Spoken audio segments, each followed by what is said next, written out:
Bonjour, je commence une nouvelle partie sur chess.com contre un adversaire classé 2405. Je commence par E4, il répond D6 et je vais jouer F4.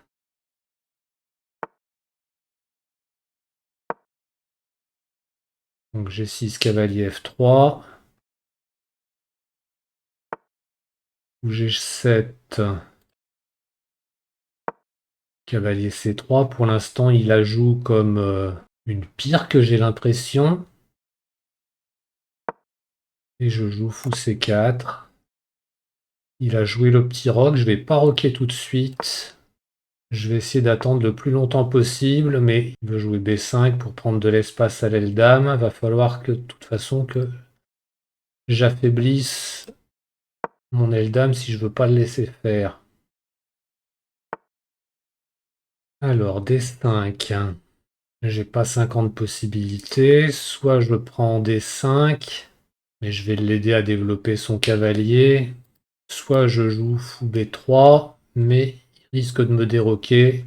Mais sans les dames, ce sera pas bien grave. Allez. Il a pris en E4, je prends E4. Peut-être prendre en E4, voilà, c'est fait. Il échange les dames. Mais je me dis que sans les dames, mon roi au centre, il est normalement pas en danger. On va peut-être jouer E5 ici pour essayer d'ouvrir sur mon roi quand même. Non, il joue cavalier A6. Ah oui, je peux pas jouer fou E3 parce que je perds mon pion B2. Il vient ici, il attaquera mon fou et mon pion. Ou sur cavalier C5. Je vais faire partir son fou ou le forcer à échanger. Donc déjà, je suis plus sur la colonne E et mon roi vient défendre mon pion comme ça. Donc sur cavalier C5, je peux jouer fou C4. Il joue E6. Normal, il a un fou de case noire, il met ses pions sur case blanche. Moi, je vais pousser C3 pour bloquer son fou. Et fou, donc après tour F D8, je vais jouer fou E3 pour attaquer son cavalier. Et il est obligé de repartir. Qui va me permettre, à mon tour, de prendre la colonne. Le problème, c'est avec quel tour? Je pense qu'une attaque sur le roi va pas forcément marcher, mais j'ai pas envie de laisser ma tour ici, en face de son fou. Faudra peut-être que je procède à un échange de fou en jouant fou D4, mais pour l'instant, je pense pas que ce soit terrible. Allez, je vais jouer tour à D1. Je vais essayer de doubler mes tours sur la colonne D, s'il m'en laisse la possibilité, bien sûr. Cavalier B6. Alors, je pense qu'il aimerait bien que je prenne son cavalier pour que je n'ai plus la paire de fous. Son cavalier, il ne peut pas faire grand-chose. Je vais juste jouer fou B3 pour protéger ma paire de fous et défendre mon pion A4. Il a joué fou F8. Il veut probablement jouer cavalier D7 pour venir ensuite en C5 avec son fou, son cavalier. Je vais le faire partir. Je pense pas qu'il puisse venir attaquer mon pion de sitôt. Et je vais préparer le doublement de mes fous, de mes tours. Donc il attaque mon fou. Allez, je l'enlève. Il va sûrement échanger les tours pour remettre sa tour en D8. Mais je vais jouer fou E3 et je cloue son cavalier. Il joue à 6 pour se protéger de ça. Je vais jouer B4. Je crois qu'il n'a qu'une case. C'est D7. Ah non, il aurait pu jouer cavalier D3, mais c'était risqué quand même. Je vais jouer tour D1 et je menace fou B6. C'est pour ça qu'il a joué fou E7 pour pouvoir défendre sa tour et jouer son cavalier. Donc il faut que je me méfie d'un échec éventuellement. Donc il faut que ma tour reste défendue. Allez, je vais aller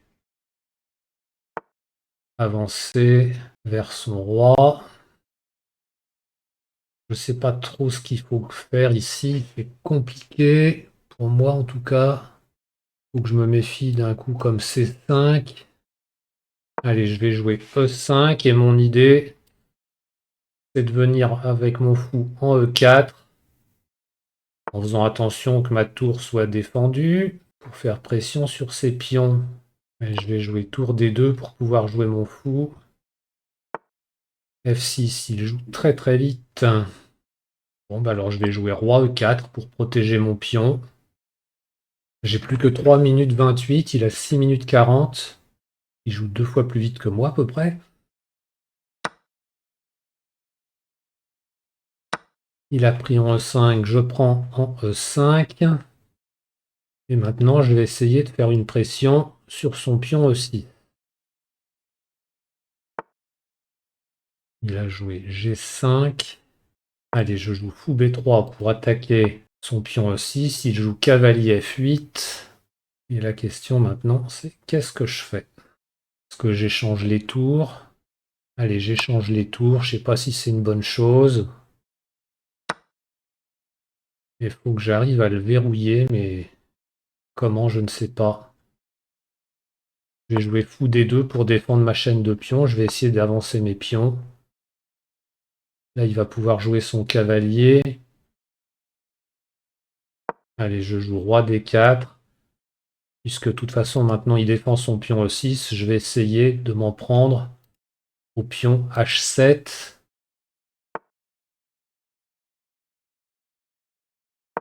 Allez, je joue fou C2. Comme ça, au moins, il n'a pas ses cases pour son cavalier. Mais maintenant, il va repasser par D7.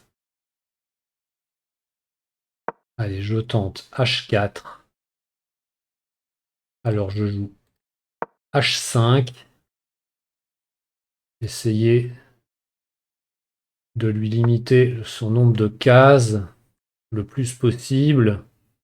Il va vouloir pousser C5 et il attaque E5. Donc là, il va jouer C5 au prochain coup. Et mon temps tourne, c'est terrible. Allez, je joue fou G6 pour faire quelque chose. Et roi E4. Là, honnêtement, je ne sais plus trop quoi faire. Je commence à paniquer à cause du temps.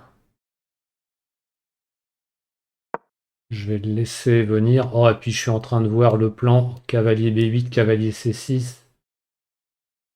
Là, je suis pas très bien. Voilà.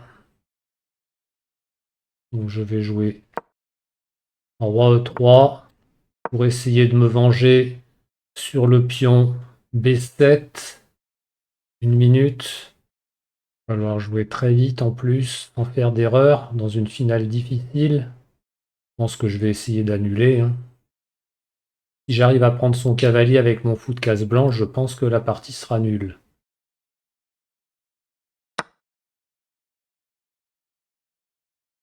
Bon, il a pris en E5. Très bien. Je vais jouer en roi E2. Pas qu'il ait d'échec. Mon roi est plus proche de ses pions que son roi n'est proche de mes pions. Ça peut peut-être m'aider. Et je vais essayer de pousser mes pions à dame. J'ai 50 secondes.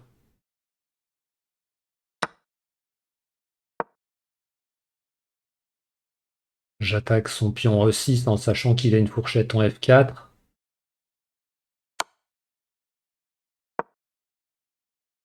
Je joue roi F3. Faut que je fasse super attention aux fourchettes. Il va y en avoir partout. Donc déjà, son cavalier peut pas revenir. Il va peut-être tenter cavalier G6 pour menacer une fourchette ici. En E5. Ah oui, mais s'il joue cavalier G6, je pourrais prendre le pion E6. Qu'est-ce que je fais? Voilà.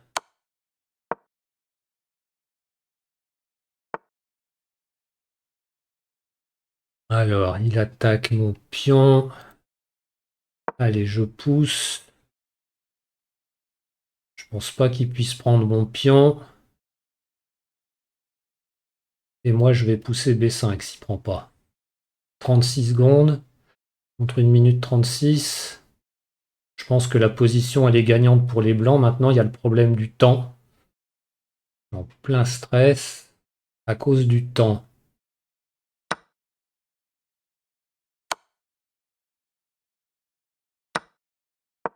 Je pense pas qu'il puisse venir protéger.